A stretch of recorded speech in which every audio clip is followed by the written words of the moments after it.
তাদের বাড়ি ঘর কিচ্ছু নাই, তারপরেও তাদের আশা এই ফিলিস্তিন আমাদের, বাইতুল আকসা আমাদের, এই ভূমিতে ইনশাআল্লাহ আমার কালিমার পতাকা উড্ডীন হবে। এই বিশ্বাস তাদের আছে না নাই? এবং এই ঈমান থেকে তাদেরকে বিন্দু পরিমাণ, চুল পরিমাণ পৃথিবীর কোন শক্তি তাদেরকে সরাইতে পারবে না, ঠিক কিনা? কারণ তারা জানে এখানে দাজ্জাল আসবে, আর দাজ্জালকে শাস্তি দেওয়ার জন্য ইমাম মাহদী আসবে। ইমাম মাহদীর পরপরই হযরত ঈসা নবী এসে এই দাজ্জালকে সাদা কেটে এখানে এই ফিলিস্তিনে তাদেরকে কতল করে হত্যা করা হবে, ঠিক কিনা? এই যে যারা ইসলামের পথে চলছে ফিলিস্তিনে, তারা যদি একবারে বলতো আমরা কালিমা ছেড়ে দিয়ে এখন থেকে আমরা জায়োনিজম, আমরা ধর্মনিরপেক্ষ, তারপরে খ্রিস্টান ধর্মের দিক চলে গেলাম, ইহুদিদের ধর্ম দিক চলে গেলাম, তাদের উপরে কি আর কোনো হামলা হবে? বলুন হবে? কিন্তু যদি ইসলামের উপরে টিকে থাকে, সমস্ত বাড়ি ঘর ধূলিসাৎ করে দিয়েছে, মিশিয়ে ফেলেছে জমিনের সাথে, তারপরেও তারা এক আল্লাহর কালিমাকে ছেড়ে দিয়েছে। জোরে বলুন, ছেড়ে দিয়েছে। ওমা নাকামু মিনহুম ইল্লা আন ইউমিনু বিল্লাহিল আজিজিল হামিদ। রাসূল হে, পৃথিবীর বুকে যত ঈমানদার মানুষদের উপর আঘাত করা হচ্ছে, তাদের উপরে জুলুম করা হচ্ছে, নির্যাতন করা হচ্ছে, কোনো রিজন নাই, অন্য কোনো কারণ নাই, একটা মাত্র কারণে পৃথিবীর জালেমরা তাদের উপরে নির্যাতন করছে, সেটা হলো আইয়ুমিনু বিল্লাহিল আজিজিল হামিদ। শুধুমাত্র তারা আজিজুল হামিদ আল্লাহ রাব্বুল আলামিনের উপরে ঈমান আনয়ন করেছে। এই ঈমান আনয়নের কারণে, ঈমানের পথে চলার, তাদের বাড়ি ঘর কিচ্ছু নাই, তারপরেও তাদের আশা এই ফিলিস্তিন আমাদের, বাইতুল আকসা আমাদের, এই ভূমিতে ইনশাআল্লাহ আমার কালিমার পতাকা উড্ডীন হবে। এই বিশ্বাস তাদের আছে না নাই? এবং এই ঈমান থেকে তাদেরকে বিন্দু পরিমাণ, চুল পরিমাণ পৃথিবীর কোন শক্তি তাদেরকে সরাইতে পারবে না, ঠিক কিনা? কারণ তারা জানে এখানে দাজ্জাল আসবে, আর দাজ্জালকে শাস্তি দেওয়ার জন্য ইমাম মাহদী আসবে। ইমাম মাহদীর পরপরই হযরত ঈসা নবী এসে এই দাজ্জালকে সাদা কেটে এখানে এই ফিলিস্তিনে তাদেরকে কতল করে হত্যা করা হবে, ঠিক কিনা? এটা চিরসত্য, চরম সত্য, মহাসত্য, ধ্রুব সত্য। এই সত্যের মধ্যে কোনো ভুল নাই। সুতরাং যারা ইসলাম কবুল করেছ, সুতরাং যারা ঈমানের রাস্তায় চলা শুরু করেছ, শুনে রাখো মুসলমানেরা, আল্লাহ রাব্বুল আলামিন তোমাদেরকে পরীক্ষা করবেন 5টা বিষয় দিয়ে। নাম্বার 1 হচ্ছে বিশাইইম মিনাল খাউফ, তোমাদের জীবনে ভয় আসবে, ঠিক কিনা বলেন? ইসলামের উপরে যদি তুমি চলো, তাহলে তুমি সুদ খেতে পারবে না, মিথ্যা কথা বলে ঠকবাজি করে প্রতারণা করতে পারবে না, এইভাবে চলতে পারবে না। এতদিন ধরে যেভাবে ডান হাতে বাম হাতে টেবিলের উপর দিয়ে, টেবিলের নিচ দিয়ে টাকা কামাই করেছো, ইসলামের উপরে চলতে যদি চাও, সেই সব অবৈধ টাকার লাইন বন্ধ হয়ে যাবে। সংসারে একটু টানাপোড়েন আসতে পারে, রিজিকের সংকটের ভয় তোমার জীবনে আসতে পারে।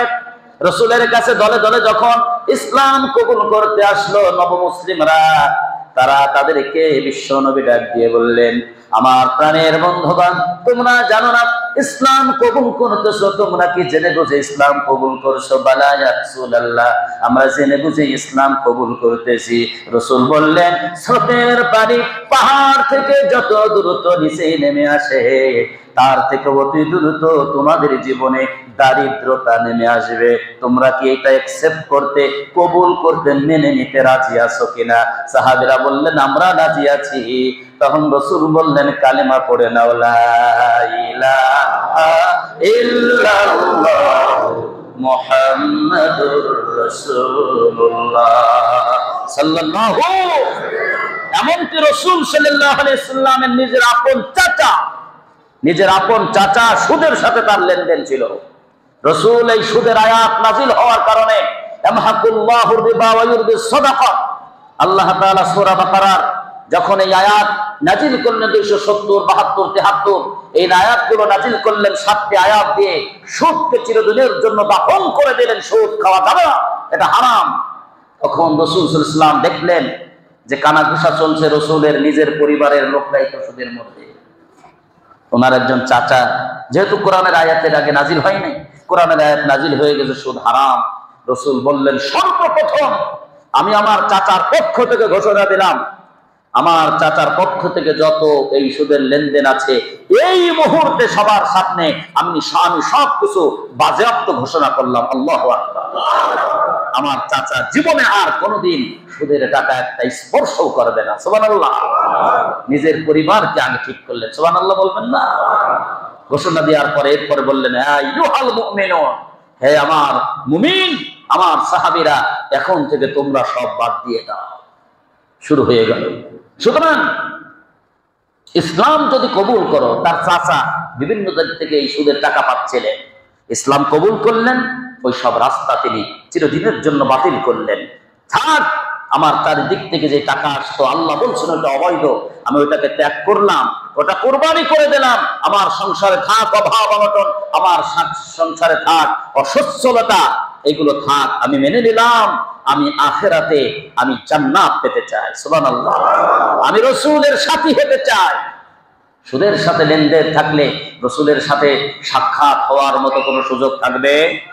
যদিও থাকে, রাসূল বলবেন, হাদিসে তো এগুলো আছে, লা আদরি, আমি চিনি না এই উম্মতকে, সোহকা আমার কাছ থেকে সরো, এটা আমি চিনি না। আমার উম্মতের কোনো আলামত, কোনো সিমটম এর ভিতরে নাই, সরাও এখান থেকে ফেরেশতারা। কিসের উম্মত?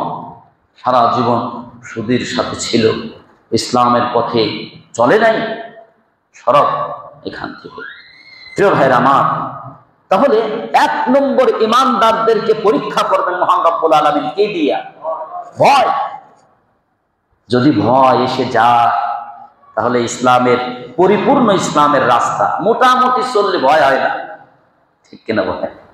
ইসলামকে মোটামুটি যদি মেনে নেই, নামাজ পড়লে পড়লাম, না পড়লে না পড়লাম,